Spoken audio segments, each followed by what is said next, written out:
অনেকদিন পর সুযোগ পাইছি বুঝছস, এই সুযোগে মন্দিরটা ভেঙে ফেলতে হবে।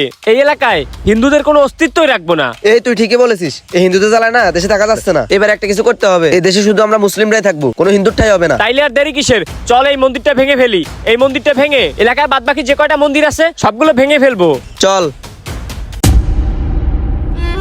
এই কিরে, তোরা এখানে কি করতেছিস? আমরা আসছি মন্দির ভাঙতে, এই এলাকা থেকে হিন্দুদের সকল মন্দির ভেঙে দেবো। মন্দির ভাঙতে আইসিস মানে? এই দাঁড়া, এই মন্দির ভাঙবি মানে? তোরা এই মন্দির ভাঙবি কেন? সেই কৈফিয়তকে আমরা তোরে দিমু। তুই কেডা? তুই কি হিন্দুদের দালাল নাকি? আমি হিন্দুদের দালাল হইয়া যাই হই না কেন, তোরা হিন্দুদের মন্দির ভাঙবি কেন? তোদের এই অধিকার কে দিয়েছে? আরে ভাই, এখন তো দেশে কোনো আইন নেই, এখন যদি মন্দির ভেঙে ফেলি আমাদের কোনো বিচার হবে না। দেশে আইন নাই তো কি হয়েছে, তাই বলে কি হিন্দুদের মন্দির ভাঙতে হবে? আরে ভাই, এই হিন্দুদের মন্দির ভেঙে তোদের লাভটা কি, এটা বললি তো নাকি? আরে ভাই, তুই এসব বুঝবি না। এইসব মন্দিরে অনেক টাকা পয়সা থাকে, স্বর্ণগণ্য থাকে। এই মন্দিরটা ভাঙলে ওইগুলো আমরা সব লুট করতে পারবো। সি সি সি, আস্তাগফিরুল্লাহ। তোরা মুসলিম হয়ে এই কাজ কিভাবে করবি? ধর্মীয় উপাসনালয় থেকে তোরা চুরি করবি, তোরা ডাকাতি করবি? আরে ভাই, এত জ্ঞান দিতে তো তোরে বলি নাই। তুই কি আমাদের সাথে লুট করবি? তাইলে আয়, সবাই মিলে আমরা লুট করি, তোরেও কিছু ভাগ দিব। ভাই, আমি তোদের একটা কথা বলতেছি, মানুষের ধর্মীয় উপাসনালয় থেকে লুট করার দরকার নেই ভাই। তাদের ধর্ম তাদের পালন করতে দে, আমরা চল আমাদের মতো থাকি। তাদেরকে হুদাই এরকম বিরক্ত করিস না, তাদের ক্ষতি করিস না। মানুষের ক্ষতি করে কোনো লাভ নেই ভাই। এ ভাই, এ শোন, আর বেশি জ্ঞান দিস না। তুই আমাদের এলাকার ভাই, তুই আমাদের মুসলিম ভাই, এজন্য এখনো তোর কিছু বলি নাই। আর যদি একটা কথা বাড়াস না, এই বাঁশটা তোর মাথার উপর দিয়ে যাবে। তুই আমারে মারবি? মার, আমি তোরে ভালো কথা বললাম, এটা তোর কানে যাচ্ছে না তাই না? এই, তুই মানুষের ক্ষতি করতে কেন যাবি? আমাদের ধর্ম কি আমাদেরকে এই শিক্ষা দিয়েছে নাকি? এই ভাই, এই তোর কাছে তুই যা তো, এত জ্ঞান দিতে আইস না, আমাদের ডিস্টার্ব করিস না। আমরা যে কাজ করতেছি সেই কাজ করতে দে। ও আচ্ছা, এই ব্যাপার তাই না? তোরা আমার কথা শুনবি না, তোদের মন্দিরে লুট করা লাগবেই। আচ্ছা ঠিক আছে, আমিও দেখতেছি কি করা যায়। আরে যা যা যা যা পারবি করে নে, যা পারলে আমাদের। এই শুভ, শোন, এখন এই জায়গা কেউ নাই, এই সুযোগ।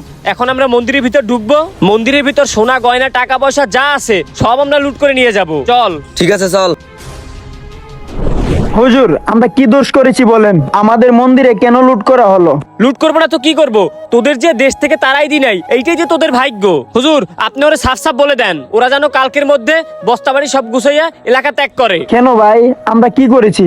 আমরা কি এদেশে থাকার অধিকার নেই? এই তুই চুপ থাক, এখানে হুজুর আছে, হুজুর কথা বলবে। হুজুর, ওদেরকে আপনি সাফ সাফ বলে দেন, ওরা জানি কালকের মধ্যে এলাকা ত্যাগ করে। আচ্ছা, ওরা কি করেছে সেটা তো বলবেন। হুজুর, আপনি একজন মসজিদের ইমাম সাহেব এই কথা কিভাবে বললেন? দেশটা আমাদের মুসলিমদের, এখানে হিন্দুরা কেন থাকবে? কেন, হিন্দুরা কি আপনার জমি গিয়ে দখল করছে নাকি? আপনার বাড়িতে গিয়ে উঠছে নাকি? ওদের তো আপনারাই সমস্যা করেন, ওরা তো আপনাদের এসে কোনো সমস্যা করে না। এই ভাই, তুই কোনো কথা বলিস না, এখানে হুজুর সাহেব আছে, হুজুর সাহেব কথা বলবে। হুজুর, আপনি বলেন। আপনারা মুসলিম হয়ে যে কাজটা করতেছেন সেটা মোটেও ঠিক হচ্ছে না। এই দেশটা সবার, এই দেশে সব ধর্মের লোক বসবাস করার অধিকার আছে।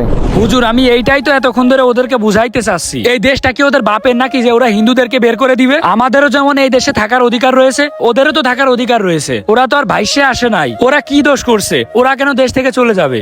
ওরা তো নিজেদের জায়গা জমিতে থাকে, নিজেদের ঘরে থাকে, তাইলে ওরা থাকবে না কেন? তাছাড়া আমাদের ধর্ম কখনোই এটা সমর্থন করে না যে অন্য ধর্মের মানুষের সাথে আমরা খারাপ ব্যবহার করব। আমরা তো এক এলাকার, আমরা তো ভাই ভাই, তাইলে আমাদের ভিতরে এত বৈষম্য থাকবে কেন? আমাদের নিজেদের ভিতরে তো এত বৈষম্য থাকা উচিত না। ওরা তো আমাদের কাছে আর কখনো খাবার চাইতে আসে না যে আমাদেরকে এক বেলা খাওয়াও। ওরা নিজেরাই ইনকাম করে সেই টাকা দিয়ে খায়। তাইলে ওরা যদি আমাদের দেশে থাকে, তাইলে আমাদের সমস্যাটা কোথায়? আমি তো এইটাই বুঝতেছি না। শোনো ভাই, সমস্যা শুধুমাত্র তোমাদের মতো কিছু কিছু মুসলিমদের। তোমাদের মতো কিছু কিছু মুসলিমদের জন্য পুরো মুসলিম জাতির অপমান করা হয়। তোমাদের যদি এতই সমস্যা থাকে, তোমরা দেশ ছেড়ে চলে যাও। শোনেন ভাই, আপনাদের মন্দিরে যা ক্ষতি হয়েছে সেটা আমরা সবাই মিলে দিয়ে দিব, চলো। আর ওরা যদি কিছু বলতে আসে সেটা আমরা দেখব। এই দেশটা কারো বাপের না যে তারা সংখ্যালঘুদের উপরে আক্রমণ করবে। এই দেশটা আমাদের সবার, তাই যারা এই ধরনের সন্ত্রাসীমূলক কাজ কাম করে, আসুন আমরা সবাই মিলে তাদেরকে প্রতিঘাত করি।